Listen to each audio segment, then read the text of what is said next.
श्री सद्गुरु महाराज की जय।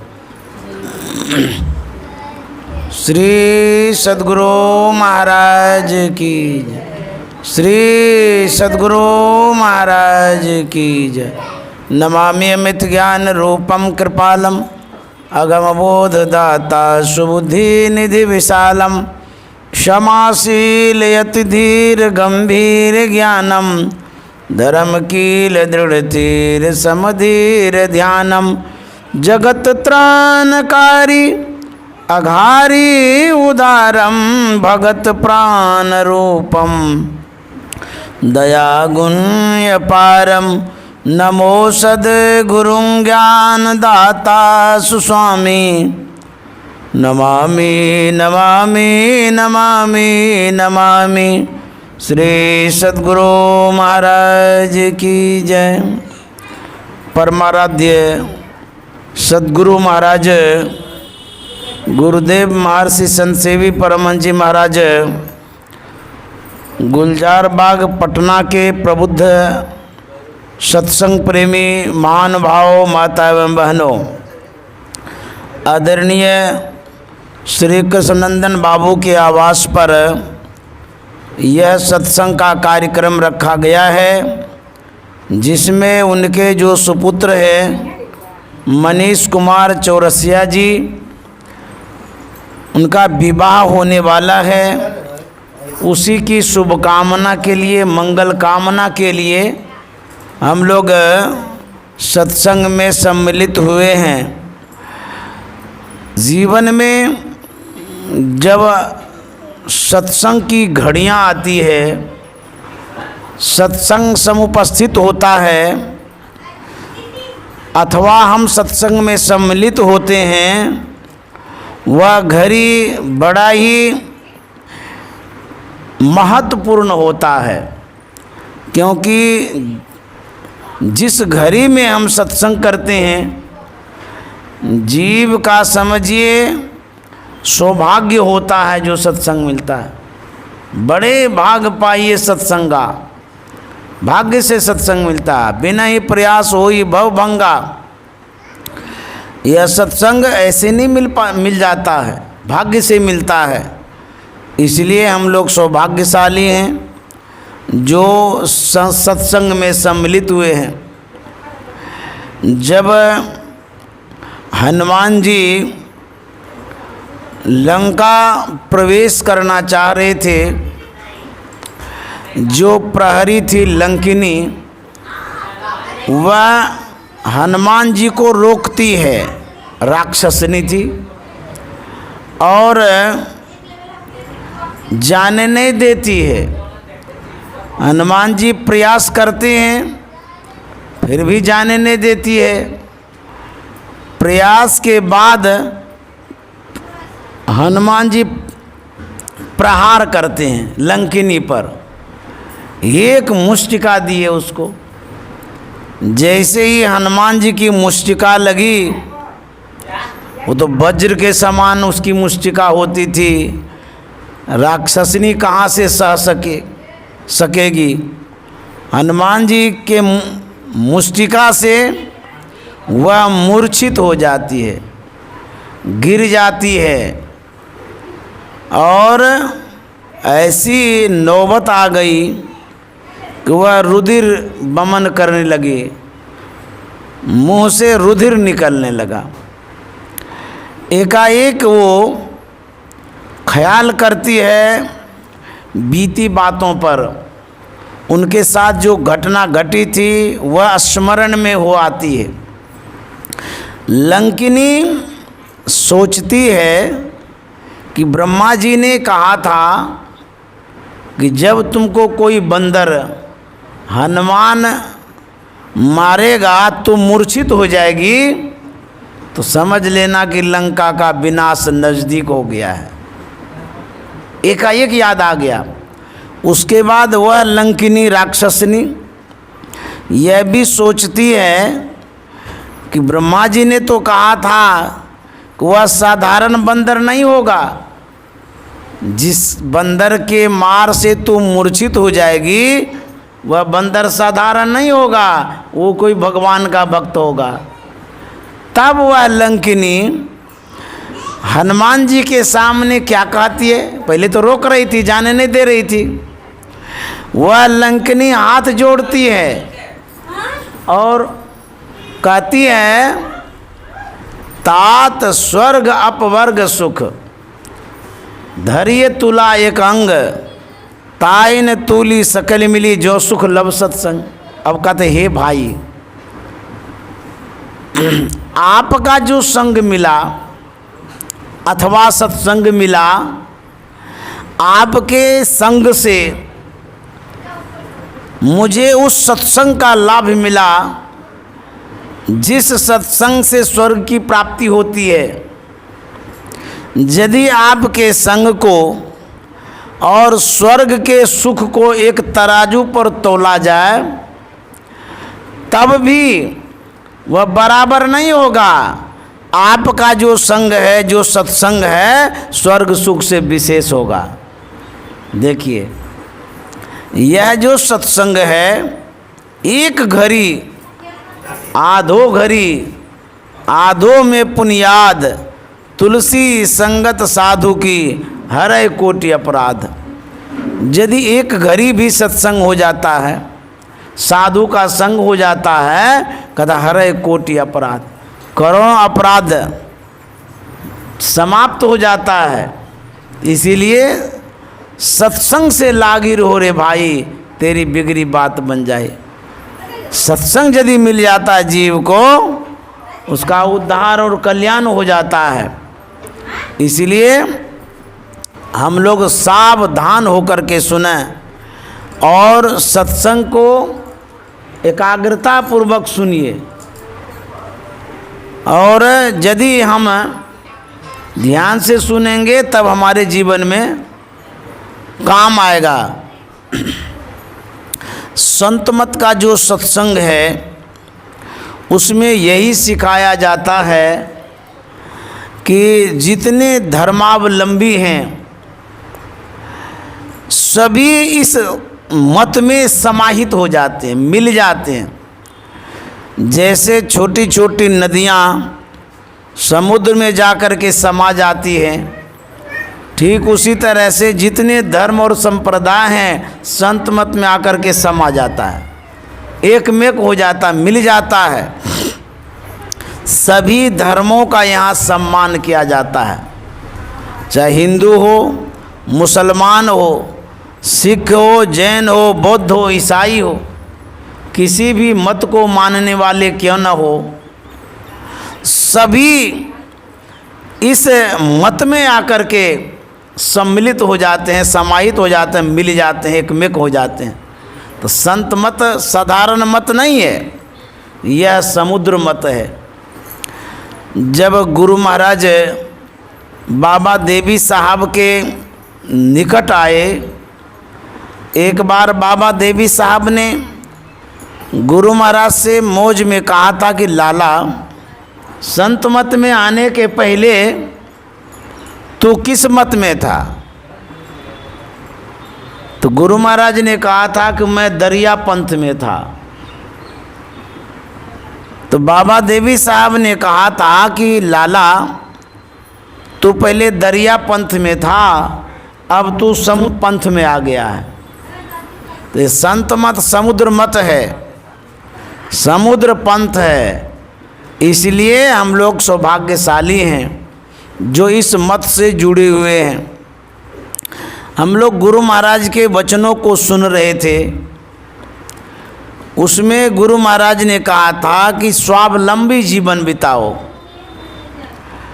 हम सत्संग प्रेमियों के लिए प्रेरणा का शब्द है, प्रेरणा का विषय है, अनुकरणीय बात है। ये गुरु महाराज ने जो आदेश दिया है, जीवन बिताओ स्वावलंबी, भरम भारे फोरी कर, संतों की आज्ञा है ये में ही माथ धर छल चोरी कर। यह संतों की आज्ञा है, स्वावलंबी जीवन बिताने के लिए कहा गया है, पसीने की कमाई खाने के लिए कहा गया है। परिश्रम करके जब आप कुछ प्राप्त करते हैं उसमें प्रभु की बड़ी कृपा होती है। परिश्रम का फल मीठा होता है।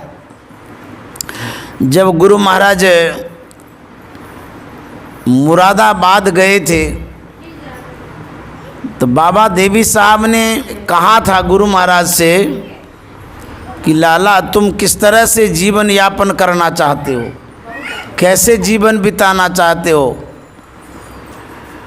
तुलसी सिस्टम से या मधुकरी वृत्ति से। तुलसी सिस्टम का मतलब हुआ भिक्षावृत्ति से जीवन यापन करना, मधुकरी वृत्ति हुआ स्वावलंबी जीवन। तो गुरु महाराज तो उसमें वैराग्य जीवन में थे, कहीं भी भोजन मिलता था तो खा लेते थे। तो गुरु महाराज ने कहा था कि मैं तुलसी सिस्टम से जीवन बिताना चाहता हूँ, अर्थात भिक्षावृत्ति से। इस पर वहाँ के सत्संग प्रेमी हंसने लगे, उपहास करने लगे कि देखिए संत मत के ये साधु हैं और ये भीख मांग करके जीवन बिताएंगे। बाबा देवी साहब ने कहा था कि ये मेरा उसूल नहीं है, नियम नहीं है ये कि भीख मांग मांग करके जीवन बिताओ। संत मत का नियम है परिश्रम करो, कमाई करो, स्वावलंबी जीवन बिताओ और भजन करो। तो बाबा देवी साहब ने कहा था कमा करके खाओ। तो बाबा देवी साहब ने गुरु महाराज से ये कहा कि घर चले जाओ, वहाँ पर बांस बारी लगाओ, परिश्रम करना, उससे जो उपार्जन होगा भरण पोषण करना, स्वावलंबी जीवन हो जाएगा। इस पर गुरु महाराज ने कहा था कि खेती बाड़ी करूँगा, उसमें समय लगेगा, भजन कब करूँगा, उसी में समय यदि लग जाएगा तो भजन कब करेंगे। तो बाबा देवी साहब ने कहा कि यदि तुम 100 साल जिंदा रह गए तब कैसे खाओगे, क्या खाओगे बताओ। तो यह आशीर्वाद भी हो गया गुरु महाराज के लिए, और सही में 101 बरस में शरीर छोड़े। तो बाबा देवी साहब ने कहा था कि कुछ पैसा मैं देता हूँ और उससे बांसबारी लगाना। गुरु महाराज ने कहा था कि ये तो गुरु का ऋण हो जाएगा, गुरु ऋण रहा सोच बर जिए के। तो बाबा देवी साहब ने कहा था कि तुम्हारे पास जब हो जाएगा तो लौटा देना। आज्ञा पाकर के गुरु महाराज आते हैं और बांसबारी लगाते हैं, उससे अपनी जीविका चलाते हैं, जीवन यापन करते हैं। इस तरह से बाबा देवी साहब ने जो आदेश दिया, उपदेश दिया, संदेश दिया, गुरु महाराज ने अक्षर से पालन किया। गुरु महाराज कहते थे काम करते करते, खेती बाड़ी का जो काम होता था उसमें खुरपी चलाना पड़ता था, कुदाल चलाना पड़ता था। तो गुरु महाराज कहते थे कि मेरे हाथ में ठेला पड़ गया। कितना परिश्रम करते थे। उस समय कुआं से पानी ला करके खेत में डालना होता था, कंधे पर बहंगा लेते थे, दोनों तरफ बर्तन होता था पानी का, उसमें ढोते थे गुरु महाराज। कंधे में ठेला हो गया था, कितना परिश्रम किए थे। कुछ दिन तो गुरु महाराज बच्चों को भी पढ़ाया करते थे, बच्चों को पढ़ा करके अपनी जीविका चलाते थे। गुरु महाराज ने मेहनत कितना किया थोड़ा सोचिए। बाबा देवी साहब ने यह भी कहा था कि लाला बिना कमाई का खाओगे तो खून खराब हो जाएगा, कमा करके खाओ, विचार व्यवहार सब कुछ शुद्ध होगा। एक बार शांति संदेश प्रकाशन के मंत्री जो भागलपुर के ही थे, लक्ष्मी शाह जी, दोपहर के समय कुप्पा घाट आए भोजन का समय था। परमाराध्य के पास गए, प्रणाम किए। गुरु महाराज ने पूछा था कि लक्ष्मी बाबू आपने भोजन किया? उन्होंने कहा नहीं हुजूर अभी नहीं किए। तो बोले जाइए भोजन करके आइए। वो गए भोजन करने। भोजन करके गुरु महाराज के पास आए, गुरु महाराज को प्रणाम किए। हम लोगों का ये नियम है साधु मंडली का या आश्रम का, अभी भी मैं देखता हूँ भोजनोपरांत प्रणाम करते हैं। बुद्धजनों को, गुरुजनों को, साधु महात्माओं को, बड़े जनों को प्रणाम करते हैं। बहुत दिन से मैं देखते आ रहा हूँ। कुप्पा घाट में भी जब हम लोग भोजन करते थे तो प्रणाम करने जाते थे। जब महर्षि संत शिव जी महाराज थे तब भी, अभी भी गुरु महाराज के निवास में जा कर के प्रणाम करते हैं। यह बहुत दिन से नियम है। तो लक्ष्मी बाबू प्रणाम करने आए तो गुरु महाराज ने कहा लक्ष्मी बाबू जाइए 2 ठो करची काट के लाइए। गौशाला में कचिया या दबिया होगा, सामान ले लीजिएगा, काट करके लाइए। आज्ञा पा कर के वो गए। अभी जहाँ प्रेस है उसके पीछे में बांस बाड़ी थी, वहाँ से 2 करची काट के लाए। गुरु महाराज ने कहा कि इसको छील माट दो। छील माट दिए। उसके बाद गुरु महाराज ने कहा कि इसको चीड़ दो। तो 2 भाग कर दिए। तो 2 करची थी तो 4 हो गया। फिर गुरु महाराज ने कहा इसे जाओ गंगा जी में फेंक आओ। तो आज्ञा पा कर के वो गए, गंगा जी में जा कर के फेंक आए। यह जो घटना घट रही थी, वहाँ जो शिष्य लोग थे, सेवक लोग थे, उन्होंने गुरु महाराज से पूछा था कि हुजूर करची कटवा दिए तो ठीक है किए, छील माट हो गया यहाँ तक भी ठीक है, चिरवा दिए ये भी ठीक है, लेकिन उस करची का कोई उपयोग तो नहीं हुआ, उसे आप फेंकवा दिए। हम लोग समझ ही नहीं पाइए क्या घटना घटी, बात क्या हुई, फेंकवा क्यों दिए।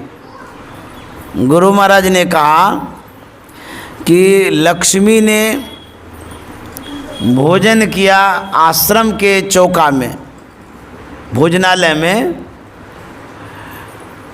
तो उन्होंने कोई काम तो नहीं किया। उस भोजन से जो उसे हानि होगी, क्षति होगी, इसीलिए मैंने उससे काम ले लिया।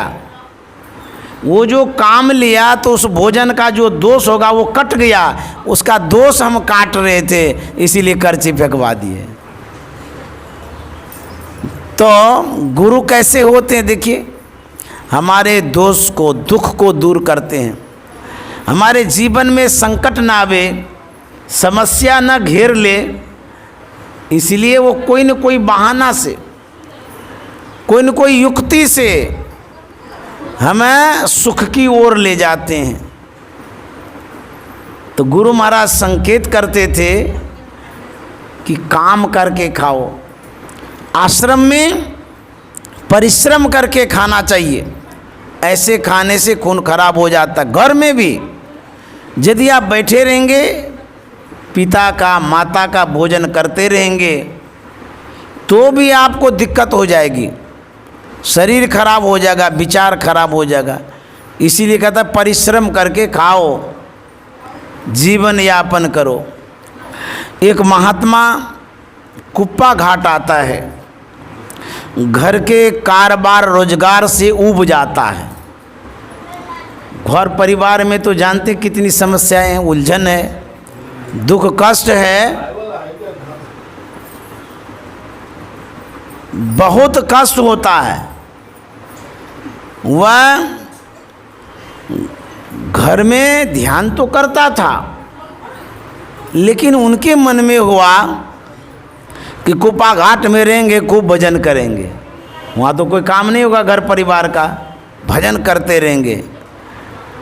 युवावस्था में थे, घर परित्याग कर दिए, वह कुप्पा घाट पहुंचा और जो गुफा है उस समय दरवाज़ा नहीं था, खुले था वो गुफा।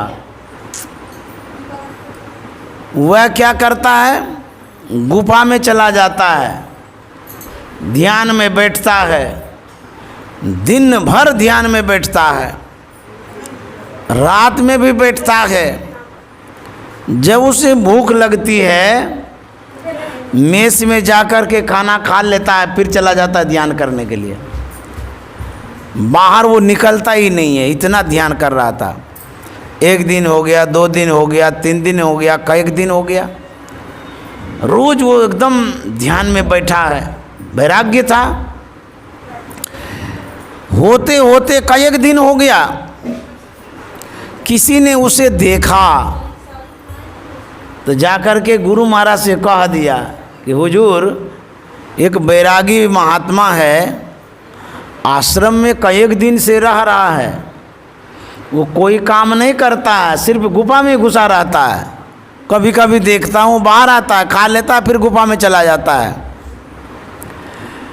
देखिए, आश्रम का या घर का अपना अपना नियम होता है ना। कोई भी कुप्पा घाट में रहता है, कुछ न कुछ सेवा करना होता है, परिश्रम करना पड़ता है। ऐसा न समझिए कि आश्रम में जो रहते हैं वो कुछ नहीं करते हैं, करना पड़ता है, वहाँ का नियम है। तो गुरु महाराज ने जब देखा कि कोई काम नहीं करता है तो उसे बुलाया गया गुफा से। सामने में जब आए, बोले क्या बात है जी, कहाँ आए हो, क्या कर रहे हो? बोले कि हुजूर, मैं यहीं कुप्पा घाट में रहता हूँ और ध्यान करता हूँ। गुरु महाराज ने कहा बहुत अच्छा करते हो। और बोले कि और तो कुछ नहीं करता हूँ, खाली ध्यान करता हूँ। कितना दिन हो गया तुमको? उन्होंने कहा कि अभी 15 रोज से लगातार कर रहा हूँ। गुरु महाराज कहते हैं कि जब तुम घर में था वहाँ ध्यान भजन करता होगा? बोले हाँ हुजूर, वहाँ करते थे। बोले जब वहाँ करते थे यहाँ क्यों आ गए? बोले वहाँ बहुत काम होता था, तो झंझट लगता था, इसीलिए मैं एकांत में आ गया ध्यान करने के लिए। गुरु महाराज ने कहा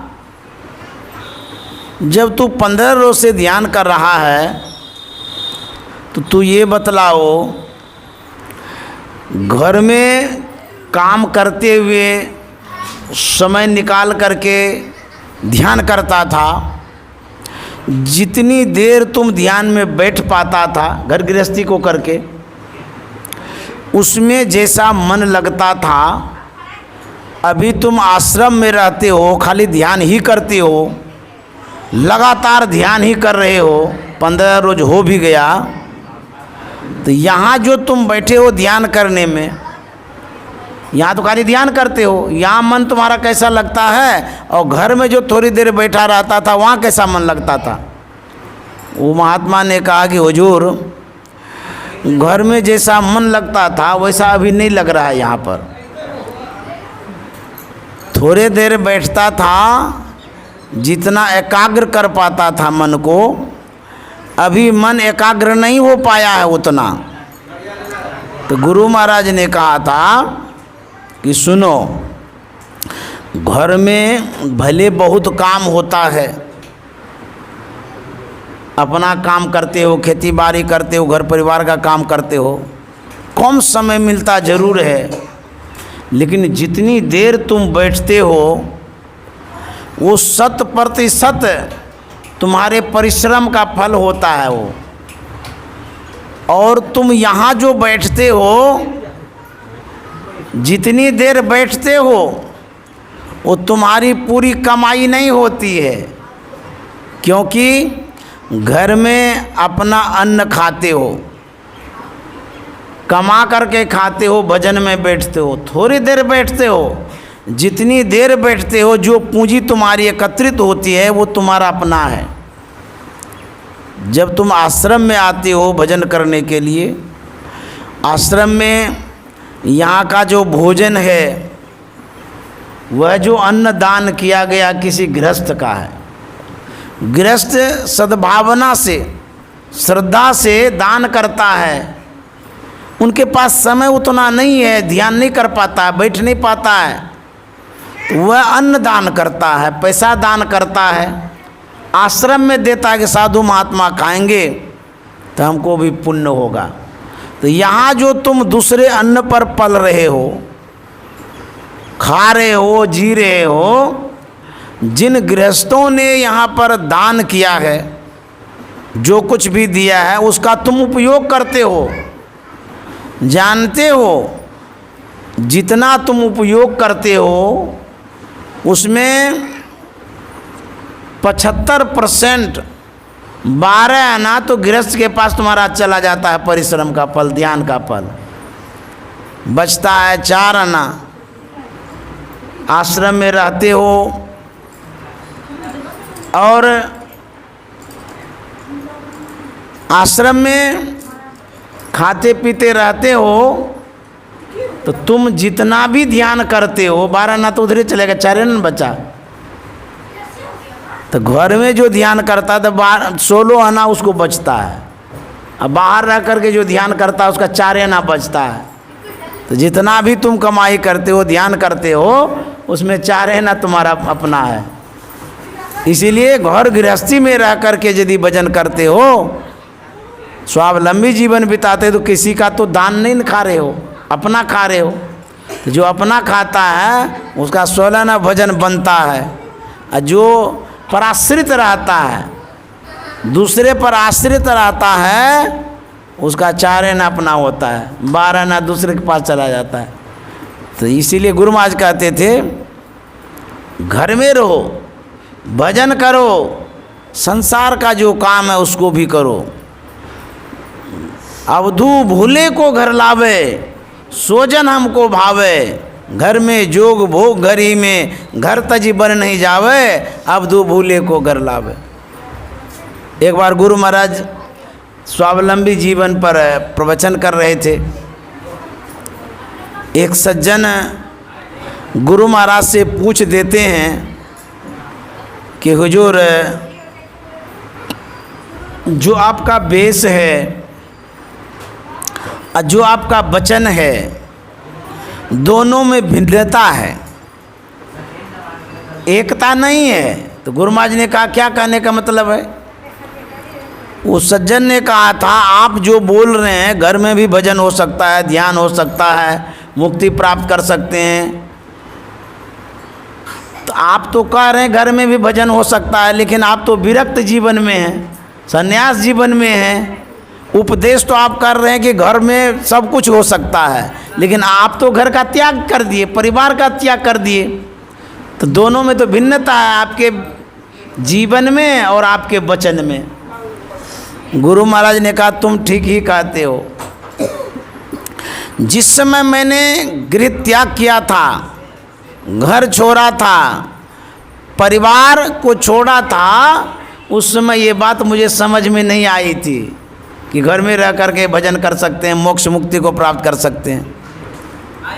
और अभी हम समझ गए हैं कि घर में भजन हो सकता है, भगवान को प्राप्त कर सकते हैं, घर गृहस्थी में रह करके भी।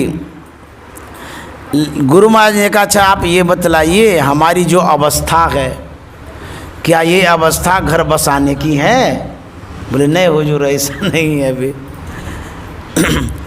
तो साधु महात्मा सब तरह के हुए हैं, गृहस्थ जीवन से भी आए हुए हैं और सीधे विरक्त जीवन से भी आए हुए हैं। घर में जिन्होंने जीवन बिताया उसमें बहुत संत हुए हैं। जैसे नानक साहब थे, गृहस्थ जीवन बिताए थे फिर भी संत हुए। गोस्वामी तुलसीदास जी महाराज गृहस्थ जीवन बिताए फिर भी संत हो गए। हमारे महायोगेश्वर भगवान शंकर भोले बाबा को देखिए, वो भी तो गृहस्थी थे। और योगेश्वर भगवान कृष्ण, वो भी तो गृहस्थी थे। भगवान श्री राम भी गृहस्थी थे, वो भी योगी थे। इस तरह से राजा जनक भी योगी थे, विदेह मुक्त कहलाए। तो घर में रह करके भी भजन होता है और घर से दूर रह करके भी भजन होता है। जिसका संस्कार और जिसका मन सही नहीं है, जंगल में रह करके भी वो भजन नहीं कर सकता है। घर में हुआ खटपट तो चल बाबा के मठ पर, मठ में हुआ काम तो रमते राम, रमते राम में हुआ फांका तो सबसे बढ़कर गृहस्थी पका। कहते हैं अपने जीवन को आप बना सकते हैं, जिस परिवेश में रह रहे हैं वहाँ भी रह करके, जिस परिस्थिति में है उसमें भी रह करके, जिस संग में है उसमें भी रह करके। आपके ऊपर डिपेंड करता, निर्भर करता है आप भजन करने के शौकीन हैं कि नहीं हैं। भजन करने के शौकीन होंगे तो आप भजन कहीं भी कर सकते हैं, नहीं तो नहीं कर सकते हैं। भजन करना बड़ा मुश्किल है। तो गुरु महाराज ने यही कहा है कि जहाँ रहो सत्संग करो, ध्यान भजन करो। तो स्वावलंबी जीवन बिताने की सीख संतों ने दी, सद्गुरु ने दी, सज्जनों ने दी है। एक लघु कथा जो महर्षि संत सेवी परमानंद जी महाराज कभी कभी कहा करते थे। एक युवक था, वह जवान हो गया, फिर भी कोई काम धंधा नहीं करता था। तो उनके पिताजी ने एक दिन कहा कि तुम जवान हो गए हो, तुम्हारी शादी होगी, पारिवारिक उत्तरदायित्व आएगा, कैसे पालन पोषण करोगे? तुम्हें कुछ काम सीखना चाहिए, काम करना चाहिए। तो बोले मैं क्या करूं? बोले कि काम धंधा ढूंढो, कहीं न कहीं काम मिलेगा, उसको करना। तो वह पिता की आज्ञा मान करके रोजगार करना चाहता है, कुछ काम करना चाहता है। काम ढूंढने के ख्याल से वह सोचता है कि पास में नेपाल है, वहीं चला जाता हूँ, ढेर रुपया कमा करके आऊँगा, अमीर बन जाऊँगा। उस समय जंगल जंगल रास्ता था, वह बढ़ता है, बढ़ते बढ़ते बढ़ते घनघोर जंगल होके गुजरता है। तो वह लड़का जो जंगल जंगल जा रहा था, वह देखता है क्या, एक बाघ किसी शिकार में निकला है। एक हिरन था, उसी के शिकार में वो निकला था। लड़का देखा कि बाघ निकला तो डर गया कि अरे जंगल में एकांत में बाघ है, पता नहीं हमारे ऊपर वार तो नहीं करेगा। तो वह उधर से मुड़ता है, भागते भागते गाछ पर चला गया, चढ़ गया ताकि हम बच जाएं। और गाछ पर से ही वह देखता है, वह बाघ आगे बढ़ा कि हिरन को पकड़ता है, मार करके उसे घसीट करके इधरे लाता है। लड़का सोचता बाप रे बाप, हमारे तरफ ही आ रहा है, पता नहीं क्या होगा। होते होते उसी गाछ के पास आ गया, लड़का ऊपर में थर थर काँप रहा है कि पता नहीं क्या होगा। वह बाघ मांस खाता है, उसके बाद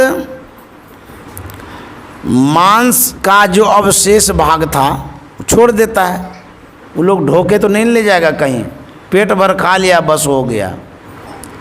देखिए जानवर में कितनी समझदारी है कि पेट भर खा लिया उसके बाद सब कुछ छोड़ देता है, लेकिन मानव को देखिए वो छोड़ता नहीं है, बांध भी लेता है, पोटरी बना लेता है।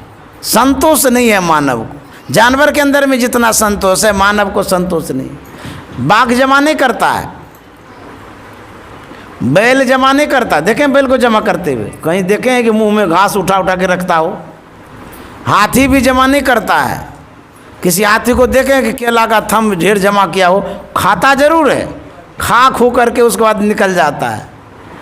दूसरे समय की वो चिंता नहीं करता है, लेकिन मानव विवेकशील प्राणी है और संतोष के कारण यह चिंता करते रहता है। होटल में बैठ करके खा भी रहा है, सोच रहा है 2-4 घंटा के बाद क्या खाएंगे, कहाँ खाएंगे, कैसे खाएंगे। तो होटल वाले से कहता है कि थोड़ा पैक भी कर दो, पैकिंग कर दो, भोजन पैकिंग करवा लेते हैं और झोला में ले लेते हैं, गाड़ी में ले लेते हैं और 2-4 घंटा के बाद फिर खाते हैं। लेकिन जानवर को देखिए कोई ढोता नहीं है, उसको संतोष है। तो बाघ खा लिया, चला गया। लड़का देख रहा था, देखता है कि एक सियार आता है, लंगड़ा सियार, और वह भी खाने लग जाता है। खाते खाते खाते भरपेट खा लिया, वहीं पर एक बिल था, उस बिल में घुस जाता है। लड़का जो यह देखा, उसके मन में होता है कि देखिए भगवान कितने कृपालु दयालु होते हैं, एक लंगड़ा सियार का भी व्यवस्था करते हैं। वह बाघ उधर भी खा करके छोड़ सकता था, लेकिन इस मांद के पास ले आया, खाया, इसके लिए मांस छोड़ दिया। ये तो भगवान की कृपा है। तो जब लंगड़ा लुल्ला का भी भगवान व्यवस्था करते हैं, तो हम तो हट्टा कट्टा हैं, सीधे साधे, हमारे लिए भगवान व्यवस्था नहीं करेंगे, बेकार हम जा रहे हैं कमाने के लिए। वहीं से उतरा और चला गया घर की ओर। पहुंच गया घर, पिता ने कहा, अरे तू तो कमाने के लिए जा रहा था, क्या हुआ, आ गया कमा के? बोले पिताजी, मुझे एक बड़ी सीख मिली है घटना से। बोले घटना से सीख मिली? क्या घटना से सीख मिली? लड़का ने कहा कि पिताजी, मैं ऐसे ऐसे जा रहा था, वहाँ एक बाघ मिला, बाघ शिकार पर था, हिरण का शिकार किया और उसको खा करके छोड़ दिया, लेकिन वहाँ पर वो छोड़ा जहाँ पर लंगड़ा लुल्ला सियार था। पिताजी जरा सोचिए, कहीं भी खा सकता था, लेकिन वो सीधे मांद के पास लेके आ गया।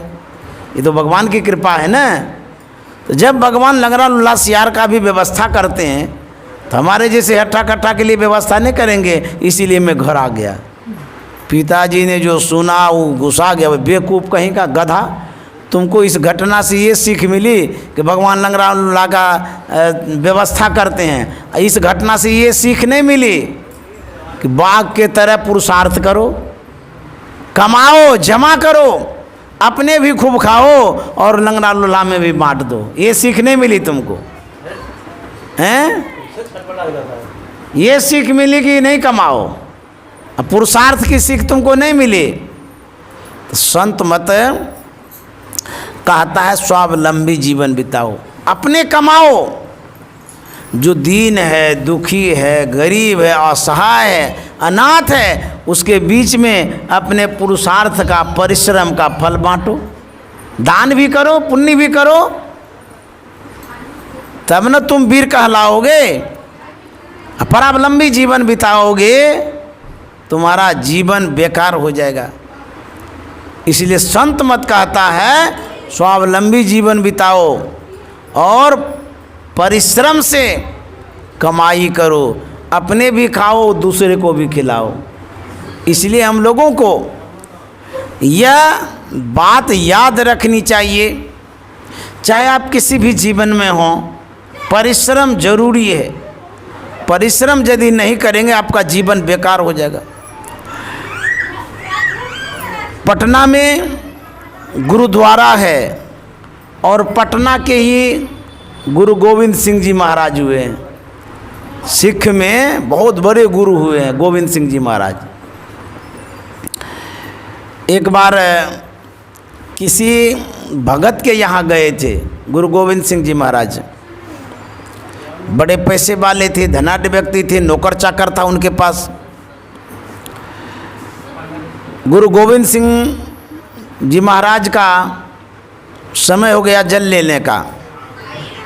उनके सेवक जल लेकर के आने वाले थे, तो जिनके यहाँ रुके हुए थे, तो सेठ ने देखा कि गुरु सेवा में ये सेवक जल लेकर के जा रहे हैं। श्रद्धा से उन्होंने कहा आप तो सब दिन सेवा करते हैं, आज ये सेवा जल पिलाने का मुझे करने दीजिए।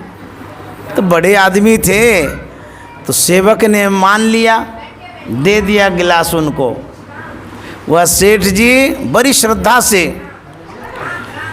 जल से भरा हुआ गिलास गुरु गोविंद सिंह जी महाराज को पकड़ाते हैं। गुरु गोविंद सिंह जी महाराज हाथ लगाते हैं गिलास में।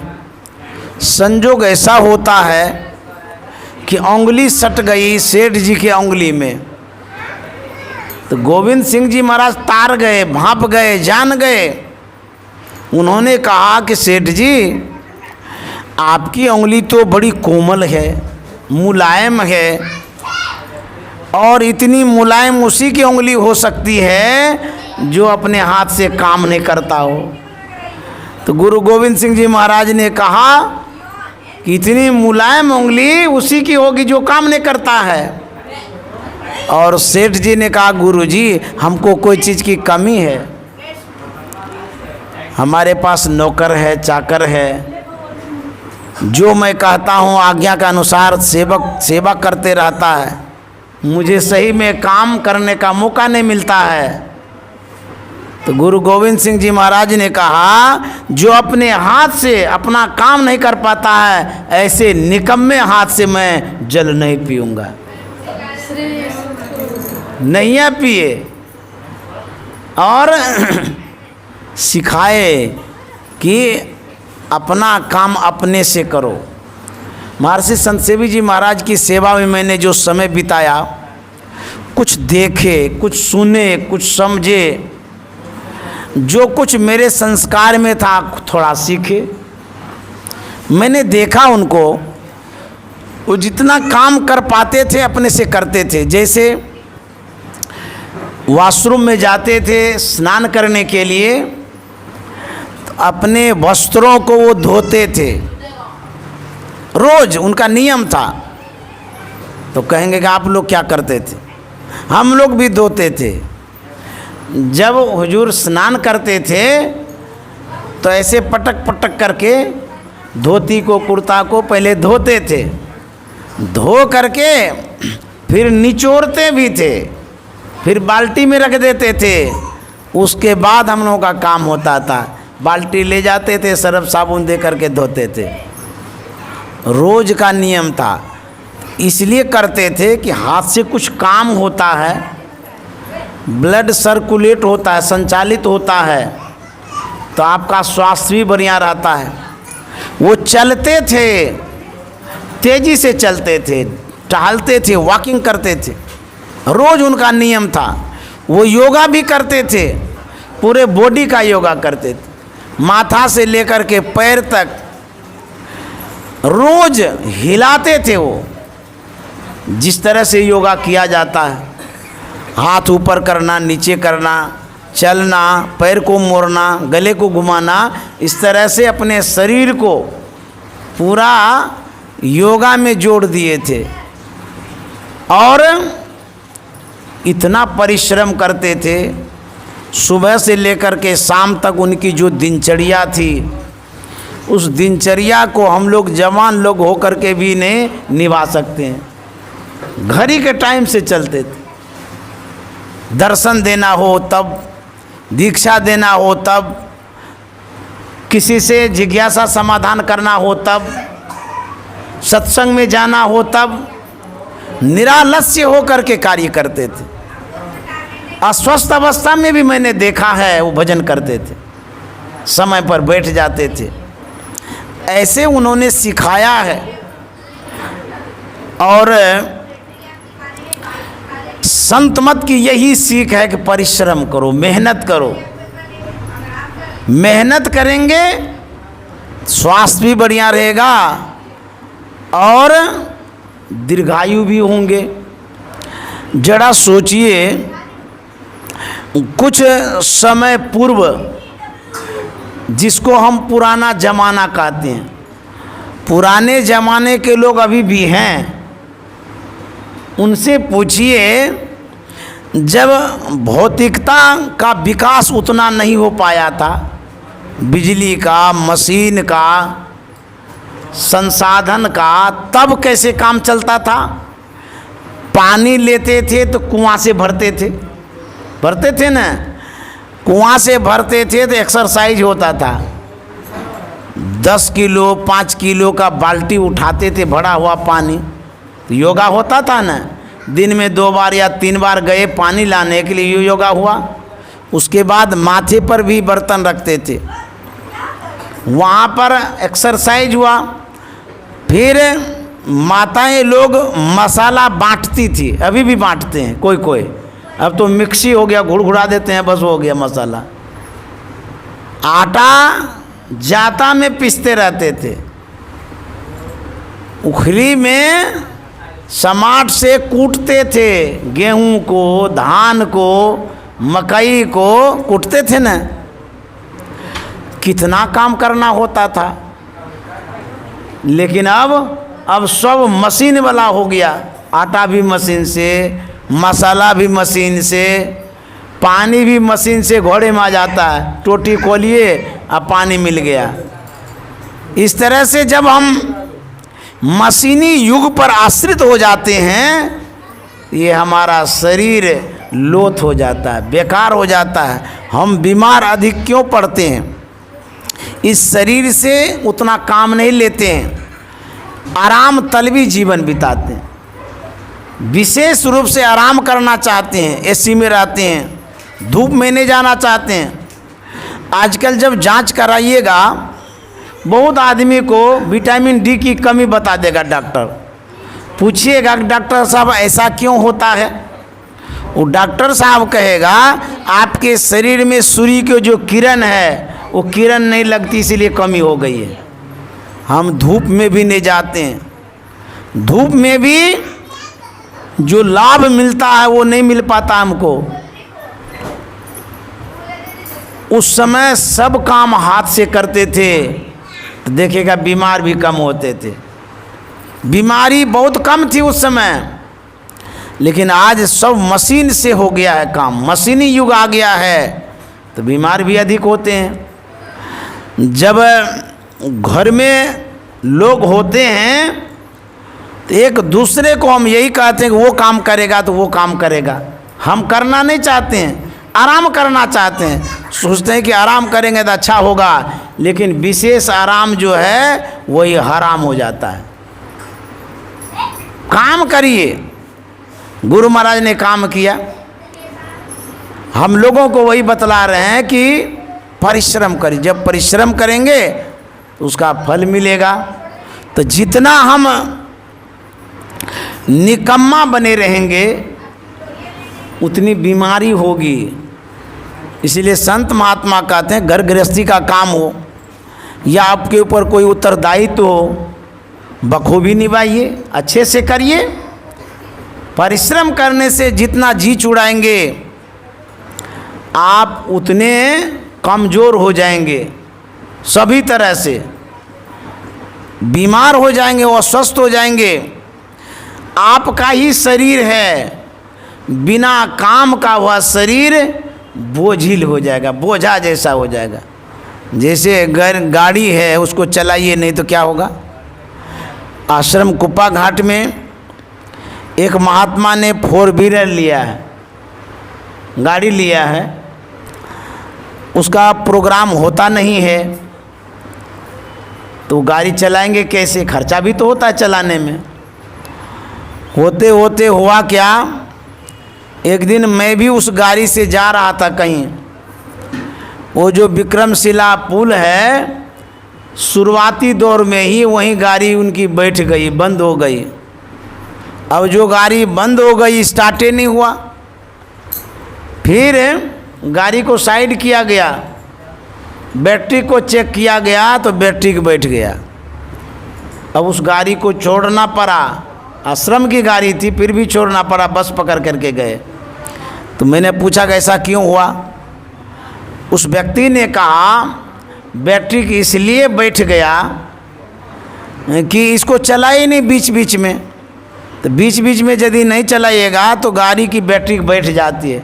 उसी तरह से शरीर को बीच बीच में नहीं चलाएगा, शरीर की बैटरी के बैठ जाएगी, फिर मुश्किल हो जाएगा। इसलिए इसे चलाना बहुत ज़रूरी है।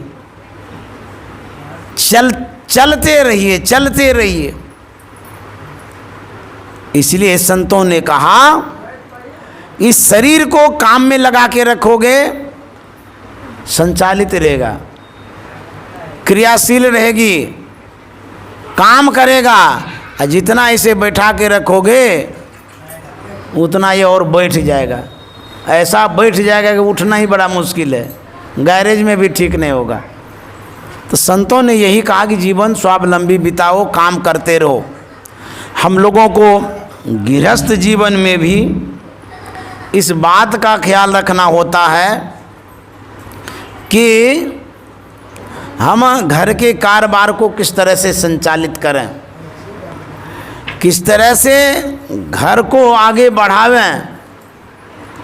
इसके लिए संतों ने कहा कि मेल से रहो। गुरु महाराज ने भी कहा प्रेम और मेल की बड़ी आवश्यकता है। यदि प्रेम और मेल से नहीं रहेंगे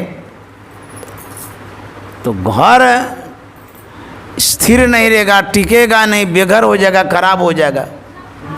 तो बड़ी आवश्यकता है प्रेम और मेल की। तो संत की जो सीख है यदि हम अपनाएंगे, मानेंगे, तो आपका घर भी सुदृढ़ हो जाएगा और शांति सुख विराजेगा। यदि संत की सीख को नहीं मानेंगे, आपका जीवन बेघर तो होगा ही होगा, घर का भी जीवन अस्त व्यस्त हो जाएगा। इसलिए संत जो सिखाते हैं मानना चाहिए। प्रेम से रहिए, मेल से रहिए, एक दूसरे का कोऑपरेट करिए, सहयोग करिए। हम सहयोग यदि खाली लेते रहेंगे, देंगे नहीं, फिर आपको सहयोग भी नहीं मिलेगा। तो दूसरे का सहयोग करें, दूसरे का सम्मान करें, तब इस तरह से घर परिवार चलेगा। दूसरे का ख्याल भी रखें कि उनकी क्या आवश्यकता है, उनके समस्याओं को देखना पड़ेगा। मान लीजिए जिनसे आप काम लेना चाहते हैं, हो सकता है उसके पेट में दर्द हो, आप यदि नहीं परख पाएंगे, उनकी बेचैनी बढ़ेगी, दुख बढ़ेगा, आपका वह सदस्य कमज़ोर हो जाएगा, फिर आगे काम में नहीं आएगा। तो जो बुद्धिजीवी लोग होते हैं, समझदार होते हैं, शिक्षित होते हैं, तो घर को सही ढंग से चलाने के लिए आंकते रहते हैं, देखते रहते हैं, तब जाकर के घर सही ढंग से चलता है। एक पद है गोस्वामी जी का, बड़ा अच्छा पद है। उन्होंने कहा है मुखिया मुख सो चाहिए, खान पान कह एक, पालय पोसय सकल मिली। कहते हैं मुखिया मुख सो चाहिए, खान पान का एक, पालय पोसे सकल अंग, तुलसी सहित विवेक। आप मुख को देखते हैं, इसमें जो कुछ भी डालते हैं ये रखता नहीं है, रखता है? और यदि सब रख ले मुँहे, फिर हालत क्या होगा जरा सोचिए। तुलसीदास जी महाराज के बातों पर विचार करिएगा, गौर करिएगा। मुख क्या करता है? जितना भी व्यंजन आप मुंह में डालते हैं सब दूसरे को दे देता है, शरीर को दे देता है, नीचे कर देता है। पालय पोसय, वो मुंह क्या करता? पालता है, पोसता है सकल अंग, पूरे बॉडी को। तुलसी सहित विवेक, विवेक से पालता पोसता है। देखिए कितना अच्छा काम करता है ये मुंह। तुलसीदास जी महाराज का ठीक उसी तरह से जो घर का सदस्य है, मुखिया है, हेड है, उसको क्या करना चाहिए?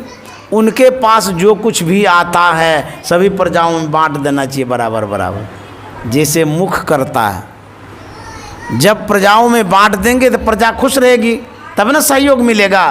अपने खाली खाते रहो, घोटाला करते रहो, तो प्रजा एक दिन तो आपको भगाइए देगी, वोटें नहीं देगी, तब गए काम से। उसी तरह से जिस तरह से मुंह परोपकार का काम करता है, पुण्य का काम करता है, धर्म का काम करता है, पूरे बॉडी के लिए करता है, उसी तरह से घर का जो सदस्य है, जो मुखिया है, पेरेंट्स, जो अभिभावक है, उसको सहना पड़ता है।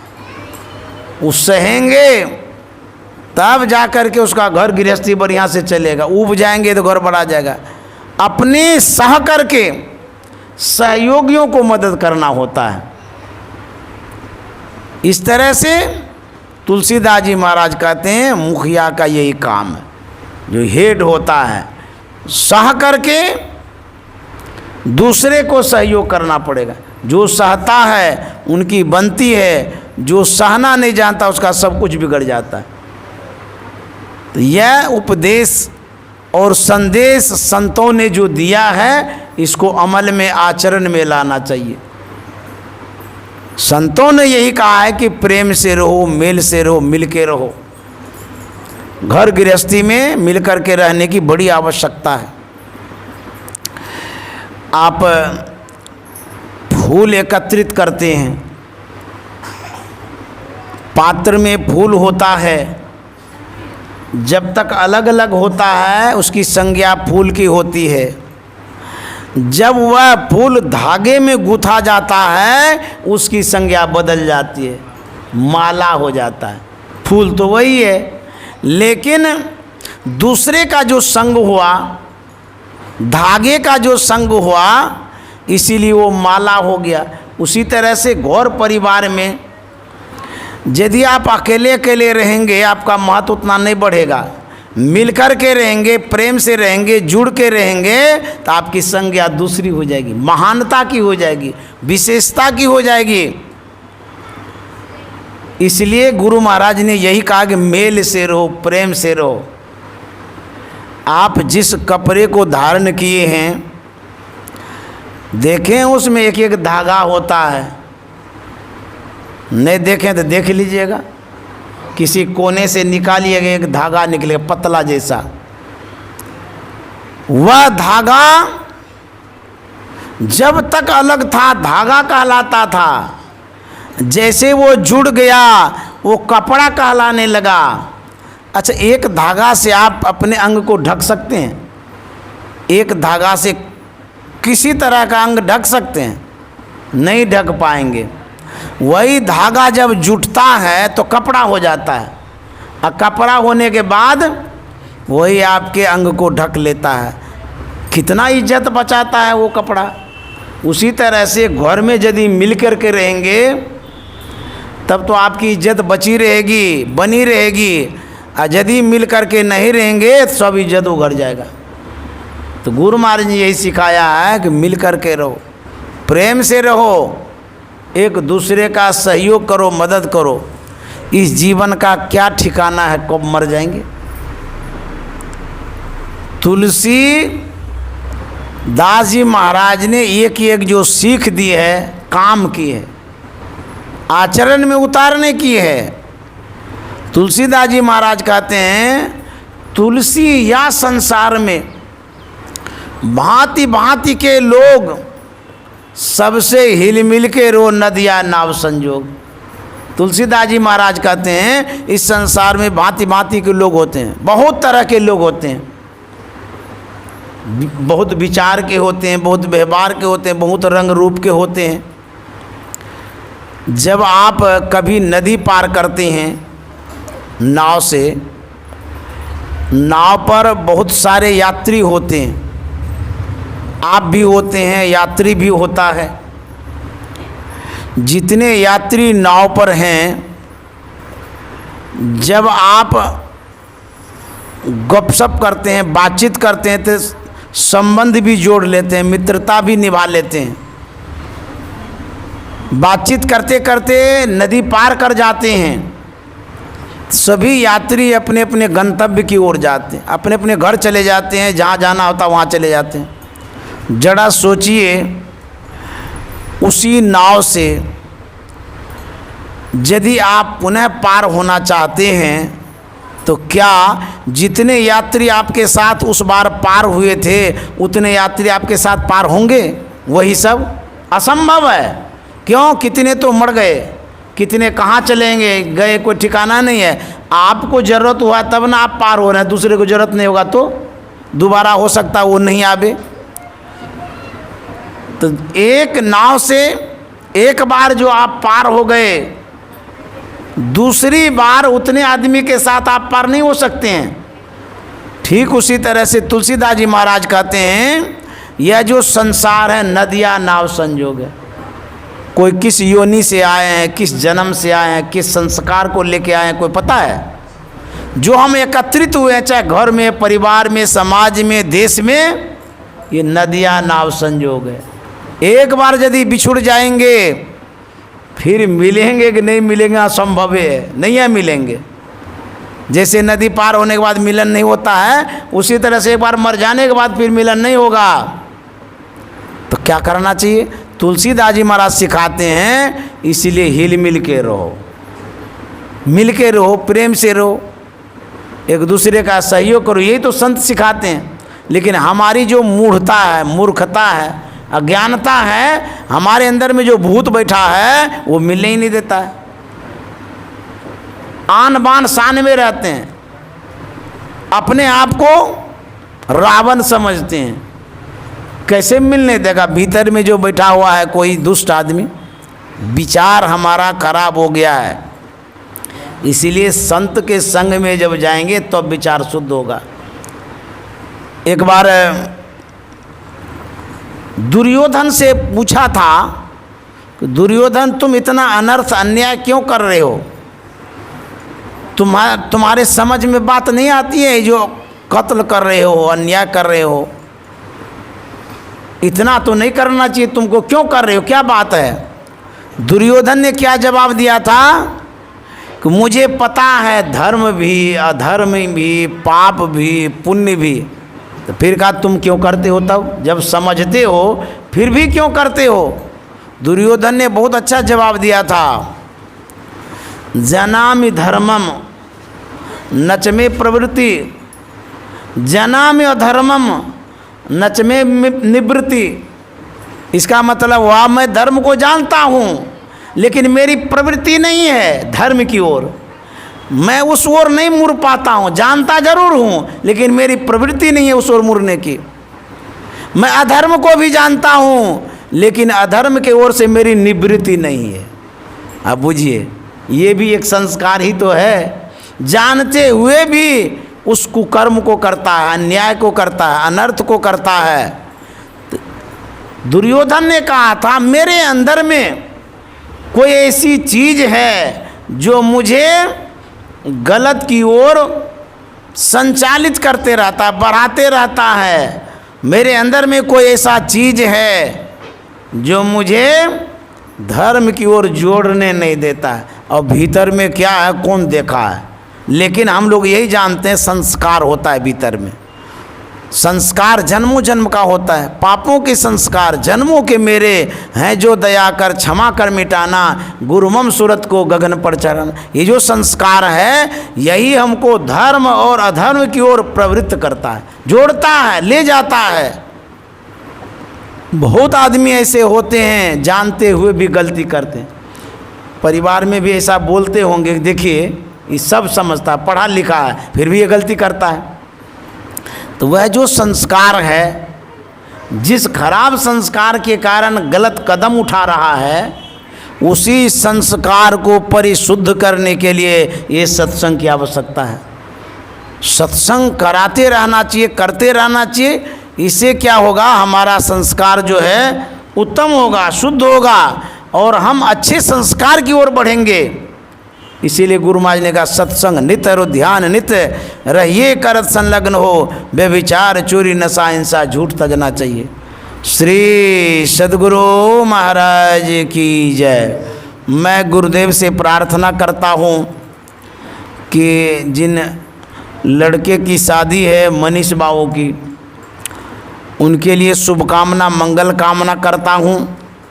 सकुशल विवाह संपन्न हो और विवाह के उपरांत जो दाम्पत्य जीवन है वह भी सुख में बीते, शांति में बीते और उनकी प्रवृत्ति दोनों की, लड़की और लड़के की प्रवृत्ति सत्संग की ओर हो, भजन की ओर हो, सद्गुरु की ओर हो, यह शुभकामना मंगल कामना करते हैं।